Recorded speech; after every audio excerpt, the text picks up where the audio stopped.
Welcome to Spirit Portal, a podcast with me, Erika Anderson. I'm an evidential medium and a spiritual seeker, always on a quest to more deeply understand the magic and mystery of this universe. Join me in an exploration of the realms, both seen and unseen. I'll share my insights and be joined by inspiring guests with their own unique perspectives on living in this quantum, magical universe. Welcome back to Spirit Portal. Thanks for being here with me today. I am Erika and I'm your host. And today is going to be just a hodgepodge of random things that I feel like talking about, and maybe things will pop in as well. But I am finally stepping out of the sickness portal that I was in, and that feels so good. And it feels so good to feel healthy. And if you are healthy or if you're feeling good, really take advantage of it. Don't take it for granted. And I just am constantly reminded about, how important things are. Everything matters. Everything that we feel matters. Everything that we say matters. Everything that we go through matters. How much water we drink matters. How much sleep we get matters. How kind we are to others matters. How kind we are to ourselves matters. Apologies matter. All sorts of things matter. Everything matters. And sometimes we're taught in big ways how to not take things for granted. And for me, that was one of the big things I came out of from being sick with COVID and then literally taking almost 7 weeks, almost 8 weeks actually, to recover. It was kind of nasty and depressing, and I'm just really glad to be feeling better. And I really hope for all of you good health and that you feel good in your bodies. And if you don't, I hope you feel better soon. And if you don't even think about it, I just, gently bring awareness to think about it, because when you don't feel good, it's pretty awful. So I have a lot of things I want to talk about in mediumship today. And some of the things that have been coming up for me just in daily life, I have made some notes over the last, week or two about little things that have coming up. And one of them comes from one of my dreams that I had recently. I had a really powerful dream that really came out of nowhere. And what I walked away from in that dream had to do with guilt. And I'm curious if any of you live with a lot of guilt in your life. If you are trying to always feel like you're making up for something because you feel guilty about something that happened, maybe a long time ago, maybe with a child, maybe with a parent, maybe with a friend, wherever you feel guilty, like just reflect on that for a second. Because this dream I had, it was so interesting. It was like I was me in the dream, but I was me as myself in a different version of my life. It was like maybe if I had jumped timelines and I was like in a different timeline of my life, like what could have been, or maybe what's playing out in some alternate reality. I don't know. But it was like in this dream, I was able to just witness myself. I was like watching myself live my life. And I had a son in this dream. And I felt really guilty about something. And I wasn't privy to what I felt guilty about, but I felt really guilty about something. And it made me feel like I needed to overcompensate in my life to make up for feeling guilty. And the overcompensation is like something that I was watching myself do in this dream. And I was like an outside person watching in. It was like I got to peek in, kind of like the movie The Truman Show, where everyone's watching someone else live their life. That was my dream. I was watching myself live my life, but I didn't know I was watching. Hopefully that makes sense.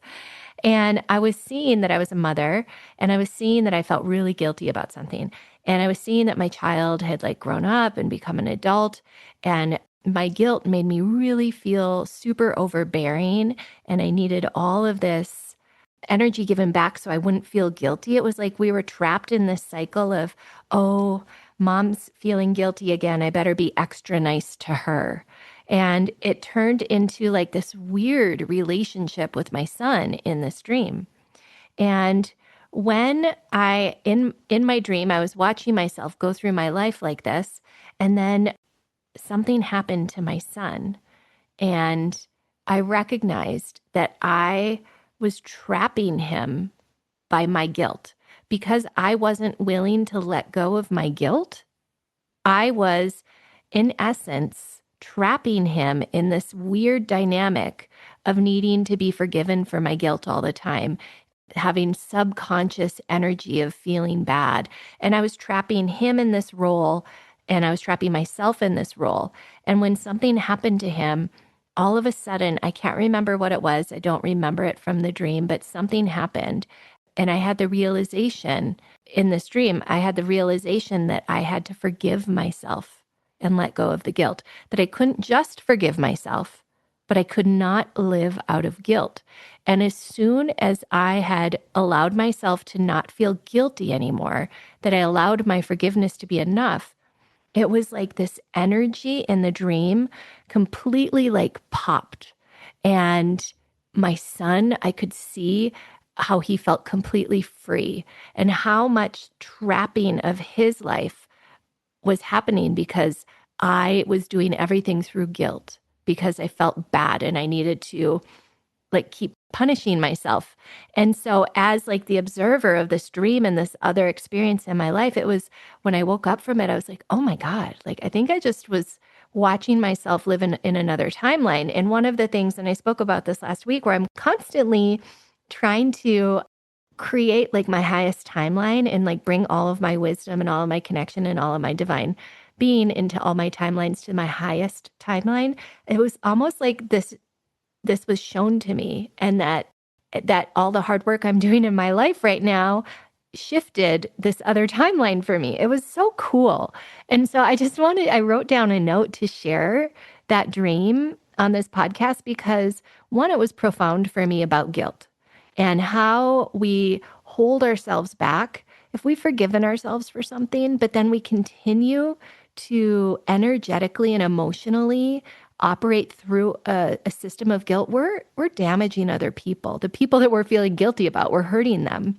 And so it doesn't really do any good in your life to live through that state. It doesn't make you a better person.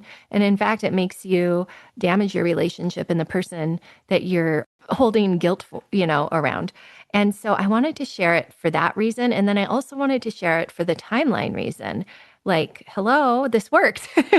So I just want to say that everything matters. This mattered, like my calling for my highest timeline and my highest evolution and my goals to do that matter. And they matter for you too. So I wanted to share that. So that was one of my notes. Another thing that came out of, this really long extended period of sickness was, why are so many healers that I know sick over and over and over again, but especially right now? I'm really noticing with some of my students, with myself, with some other, I guess I'll call them colleagues in the mediumship world, that a lot of us are getting really sick right now. And I don't know, I've just been thinking about it. I don't have an answer, so please don't expect me to give you one, but I'll give you some of my ponderings. I feel like the energy in the world right now is so kind of volatile and tumultuous. And it's also very permeating. Like I've spoken about how there's a lot of energy that is being vied for right now. And so one of my theories is, and I'm an acupuncturist and also a nurse, but as a medium, my energy, what I do is I open and expand it all the time. And then I bring it back to myself, but I open and expand it to connect with spirit. I raise my energy, I lower my energy, I do all sorts of things when I'm channeling. I blend my energy, I go on shamanic journeys through my energy. And so my energy becomes very open a lot. And that is like a workout. It's truly a spiritual workout to constantly be opening and closing your energy. And that's why like sitting in the power is so important, because it helps you with your capability and capacity. And I'm just doing it a lot. I'm opening my energy a lot, and I'm blending with a lot of different vibrations and frequencies and people and energies. And I think when the world is really volatile and there's a lot of energy around from humans and probably other dimensional beings that are vying for our energy and vying for our attention and at play in the frequencies that maybe we don't see, I feel like it can fraction our energy a little bit more than it does when the world is not feeling quite as chaotic and volatile. And I live in a very volatile, chaotic country right now, not as much as some countries that are going through chaos, but I think that there's an undercurrent of it, I would say here, because they don't also want to diminish the horrors that are happening in places like Lebanon and Sudan. And what I'm going through doesn't compare. Mine is more of a manipulative, kind of gross, lower energy kind of thing that is coming out of my country that's probably creating a lot of chaos in those countries I just spoke of, sadly, and I'm very sorry.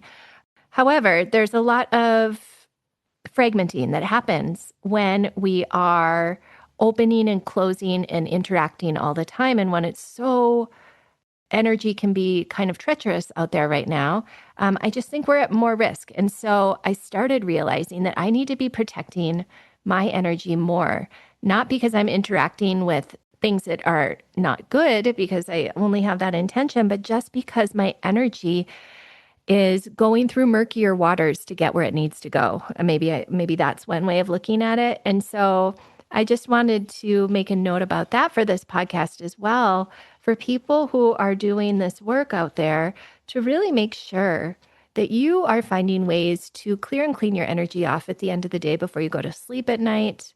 Even like just washing your hands and, releasing all energy that is not good for you, remembering that there's divinity in water.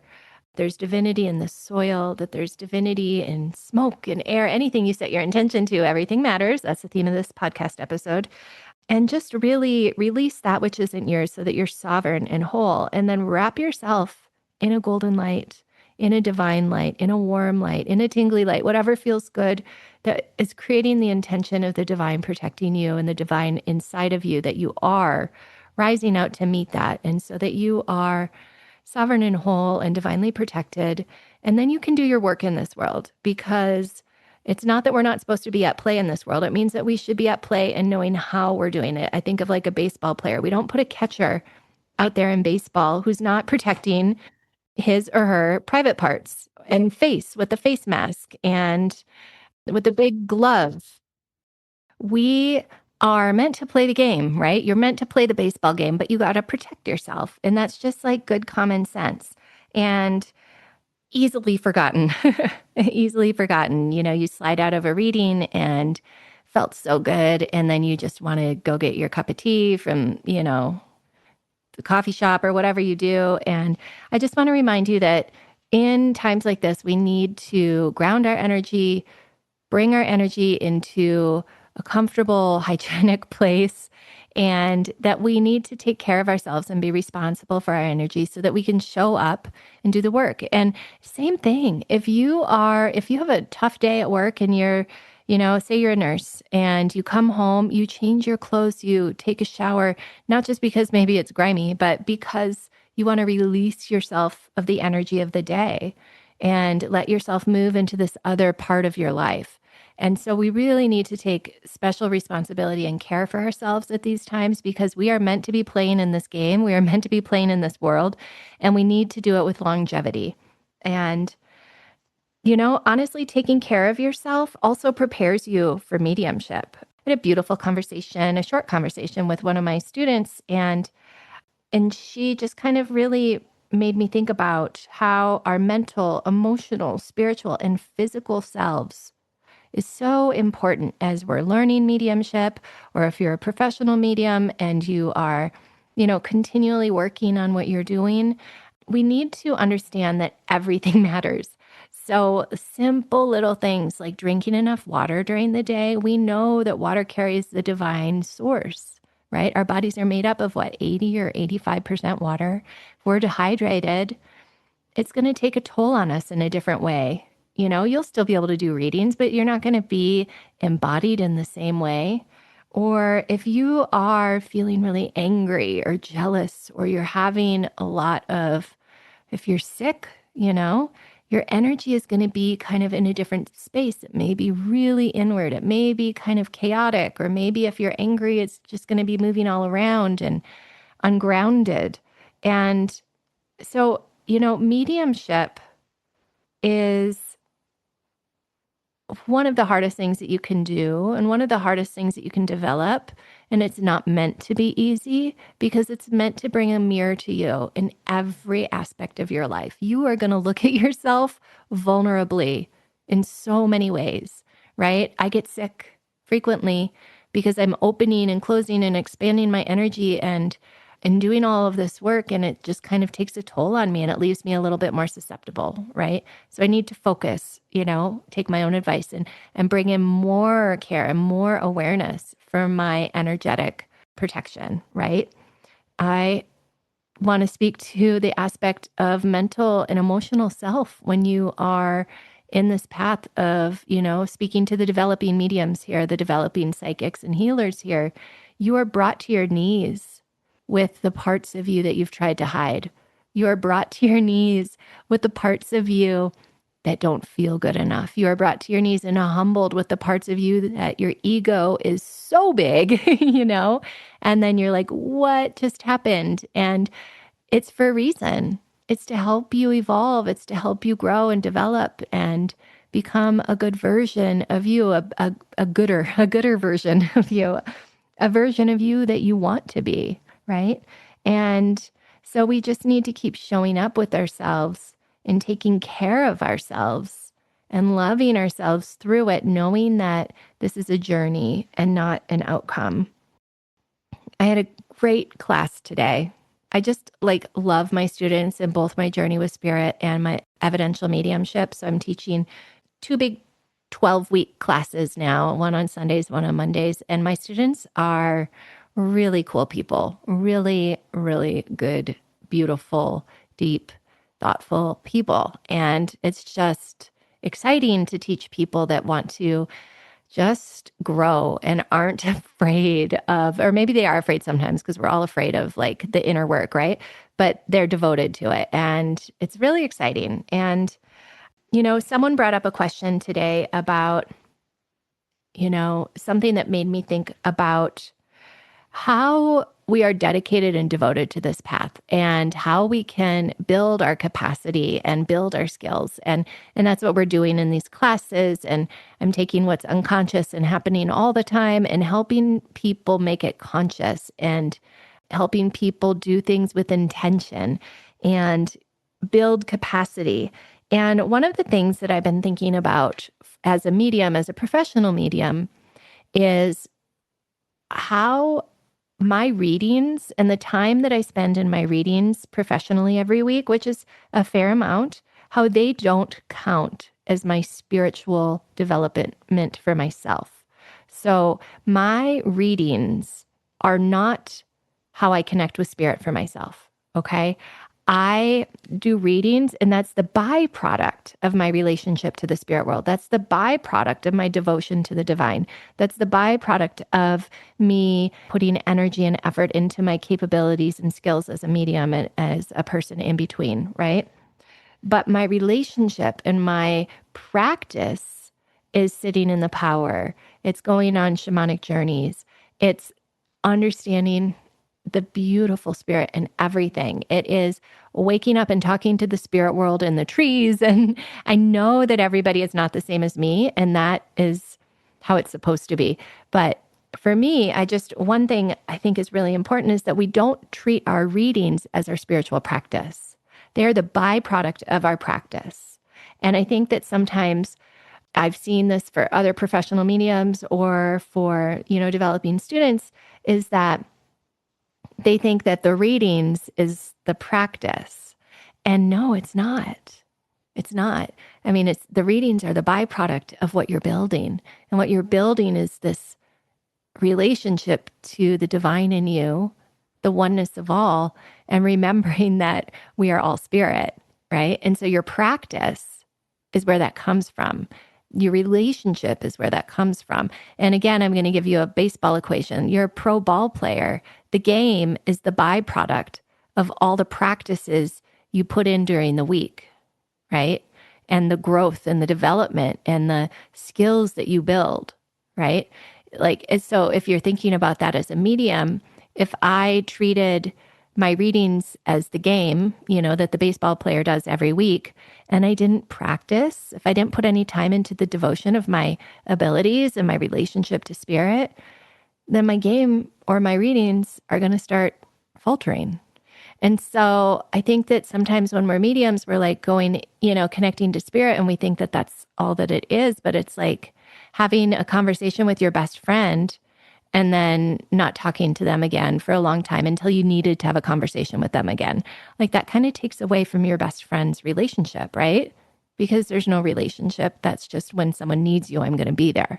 And so that's something else that I've had in my little episode notebook to share today is really like look at yourself. And you might be having amazing readings, but they're super inconsistent. So look at what's going on with you. Is it your spiritual hygiene? Are you just like drained physically and emotionally because life is really hard?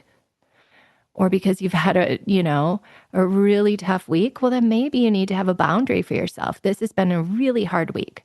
This is probably not the best week for me to do readings. I'm really going to honor that for myself, And I think sometimes we think that we should be the same in our readings all the time. But folks, I set up my life in a way that works for me so that I can do my best readings. I set them up when my kids are in school.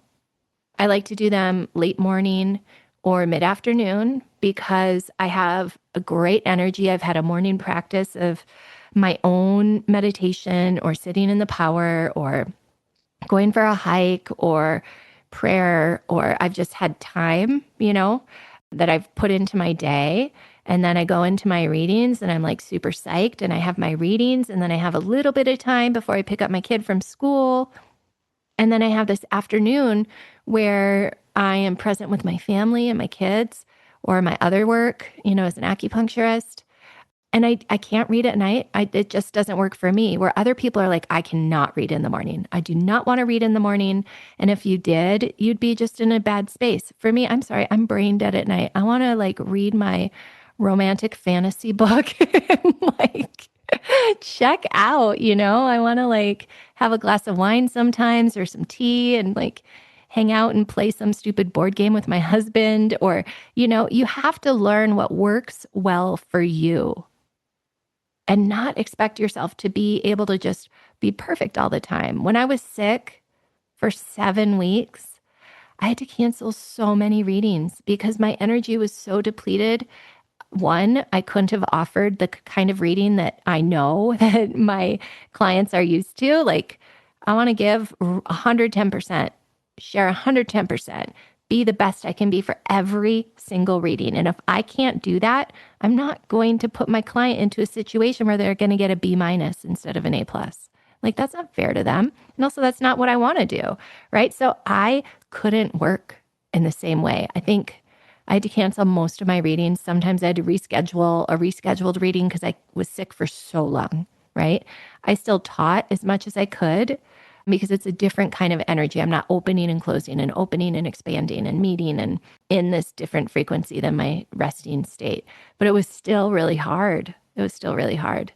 So you need to set up your life in a way, or your readings in a way. If you're a developing medium, do it when it works for you. If weekends are the best for you, do it on a weekend.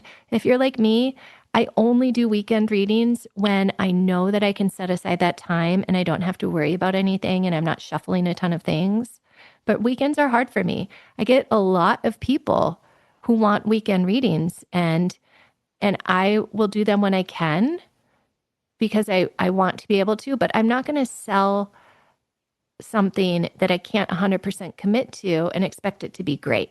So if you are dehydrated all day and you're not drinking water and you're eating crap food and you feel crap in your body, it is going to affect your readings.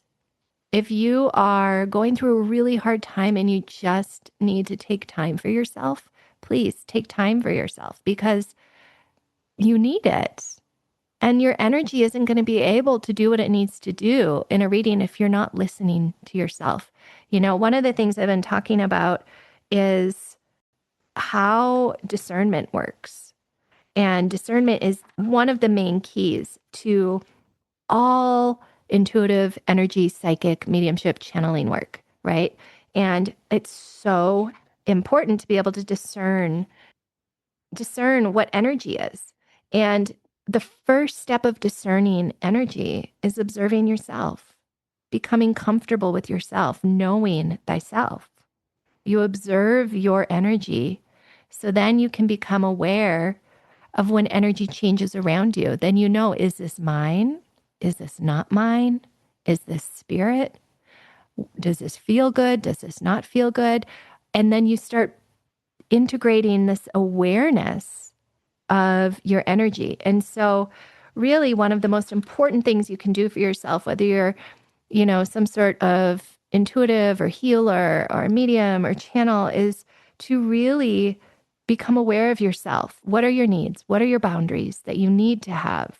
And what are places that feel really good for you versus things that other people are telling you to do? Like, even me, certain things. We were laughing in my class today because we were talking about all the different ways that you can build your expansion and build your awareness with spirit. And someone said, what is it that you do? And I was like, explained all of the things that I do. And I was like, but it's going to be different than you. And it's going to be different than you and you and you, because I have this incredible capacity for stillness. It's like this weird, if I could do jujitsu or something, that would be my jujitsu move, is just to be incredibly still and just be present. Like, it's something that I did not have for a very long time because I was always keeping myself busy to fight anxiety. But when I started meditating, I was like, oh my God, my capacity for stillness is wild. I could literally sit and meditate for 6 hours in the same place. It's just like my kung fu move, but not everybody has that. Not everybody needs to have that. It's weird. I'm a freak. And sometimes it's like what your capacity is going to be about, like just integrating like flow through painting or through gardening or through dancing. And, maybe you zen out and you get just completely in this flow state when you're playing guitar, so we're all different. And all of these ways that we move and operate and act through the world matter, because everything matters. All those nuances about you are special. They're there for a reason. They matter. Now, sometimes they're there because they're meant to be a trigger, like they're meant to be something that brings healing. My whole life, I've been so freaking sensitive. I was triggered by everything, reacted to everything, was reactionary to everything, until I was like, wait, I'm such a freak. Like, why am I like triggered by everything? Why am I reacting to everything? And, I need to change, or I'm going to lose myself. I'm going to go crazy, and then bring in meditation. And it changed for me, but it mattered. That sensitivity, that trigger, those overwhelms, like that was something that brought me to my calling when I allowed myself to just notice it and to feel it and to be curious about it. And, some of us walk through the world with this beautiful emotion and empathy, and we pick it up and we feel it. And I'm one of those people. I'm so feeling in this world, right? It hurts me sometimes, but it teaches me where I need attention, or where I need to bring my attention, or where there's healing that's needed, or how to feel more deeply to help someone else, right? And a lot of you are like that. Other people walk through this world and they are seeing things that nobody else sees. And I mean that like metaphorically too. Like you see some sort of structure that would make more sense, or you see solutions to problems, or you are like someone that walks through this world and hears like music all the time, and you like create through sound, and you listen, you feel through sound. I don't know. There's just like all of these things that matter. Our wounds, our traumas matter. They bring us into the greatest healing if we're willing to face them. And they also allow us to eventually become a teacher if we heal through them. And, and sometimes the things that we don't heal matter, right? Because then it becomes a trigger for someone else, and someone else responds to it. And then they look at themselves and they're giving themselves an opportunity to heal. Sometimes our traumas are someone else's path to forgiveness. Everything matters. Treat everything as a miracle. One thing that in my spiritual community, that I created, the Mighty Networks platform spirit portal community that you can all join for free if you would like. And I put up inspiring things that inspire me every day. I have this page, this inspiration page, and other people are welcome to put things up that inspire them too, but I think only a couple of people ever have. LOL, but you can, please do. But I do every day because what inspires me, I want to share. And when I was really, really sick and just feeling like poop all the time over the past like 2 months, which I know is not that big of a deal compared to what people go through in life. So please know I'm aware of that. Okay. And one of the things that made me ultra aware of it was your life is someone else's dream life. It was just a quote. The life you are living is someone else's dream life, maybe even your own dream life. Right. And it just I swear when I saw that quote and I just meditated on that and I felt so grateful for my life, I swear to God, that's when I started feeling better.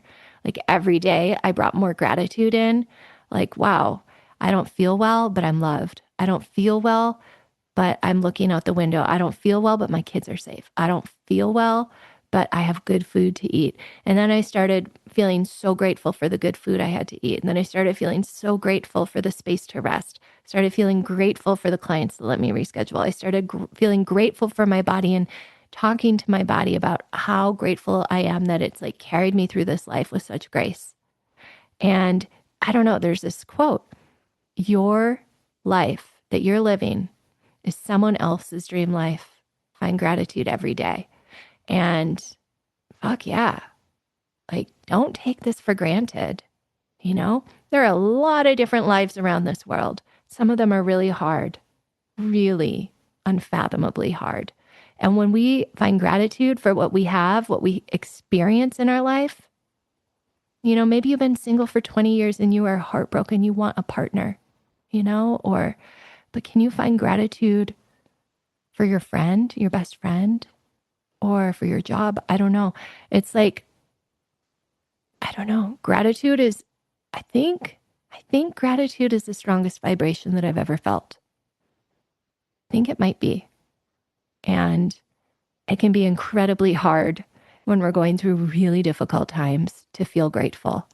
So I'm not telling anybody to feel grateful. I'm just saying, for me, that was an awakening. And I am so grateful. And those hard times that I've gone through that have been the hardest periods of my life have changed me for the better.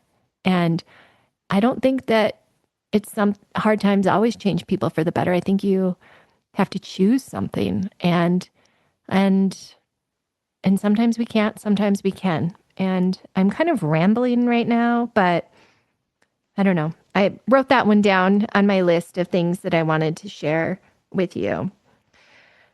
Well, I have a lot more things to say. Oh, I had one more. So the other thing I wanted to say is, as a medium, what do you do when you are connecting with a person in spirit? And I've been in readings and connecting to somebody in spirit that's coming through for my client. And the client, acknowledges them. They absolutely know who I'm talking about. And I share information, and then the client says, well, I don't believe them. And it's always a jarring thing. And, they've given all sorts of evidential things leading up to it, so it's correct. And you realize that your client has gone through a ton of trauma on some level with this person in spirit. What do you do?